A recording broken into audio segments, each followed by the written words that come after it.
सोचिए, आज से 130 साल पहले लोग मानते थे कि एटम सबसे छोटा और इंडिविजिबल पार्टिकल है, लेकिन एक साइंटिस्ट ने एक ऐसा एक्सपेरिमेंट किया जिसने पूरी साइंस की दुनिया को हिला कर रख दिया। अगर एटम इंडिविजिबल है तो फिर इलेक्ट्रॉन कहां से आया और किसने पहली बार एटम के अंदर झांक कर देखा? आज हम जानेंगे इलेक्ट्रॉन की खोज का सबसे बड़ा रहस्य, माइस्ट्री ऑफ जे थॉमसन। तो दरअसल 19वीं सेंचुरी के एंड तक साइंटिस्ट का मानना था कि एटम एक सॉलिड बॉल जैसा होता है। इस थ्योरी को कहा जाता है डाल्टन एटॉमिक थ्योरी। डाल्टन के अकॉर्डिंग एटम इंडिविजिबल है, एटम के अंदर कुछ नहीं होता, एटम सबसे छोटा पार्टिकल है। लेकिन साइंस में एक रूल होता है, जब सवाल उठते हैं तब डिस्कवरी होती है। इस कहानी के हीरो हैं जोसेफ जॉन थॉमसन, जिन्होंने कैम्ब्रिज यूनिवर्सिटी में फिजिक्स पढ़ाई। थॉमसन एक क्यूरियस साइंटिस्ट हैं। उन्होंने सोचा, अगर एटम सच में सॉलिड है तो इलेक्ट्रिसिटी गैसेस में कैसे ट्रेवल करती हैं। यहीं से शुरू होता है कैथोड रे एक्सपेरिमेंट का रहस्य। जे थॉमसन ने एक ग्लास ट्यूब ली जिसमें हवा ऑलमोस्ट निकल ही गई।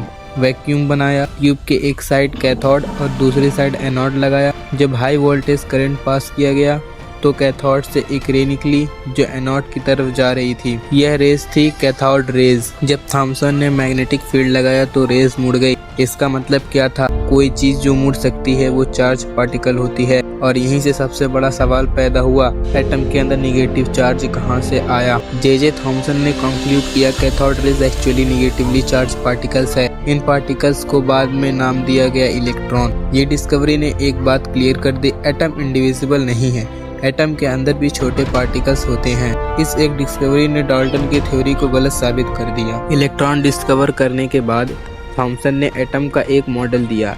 इस मॉडल को कहा जाता है प्लम पडिंग मॉडल। इसका मतलब ये है, एटम एक पॉजिटिवली चार्ज्ड स्फीयर है जिसमें इलेक्ट्रॉन्स एम्बेडेड हैं, जैसे पुडिंग में किशमिश। इस मॉडल ने पहली बार बताया कि एटम के अंदर स्ट्रक्चर होता है।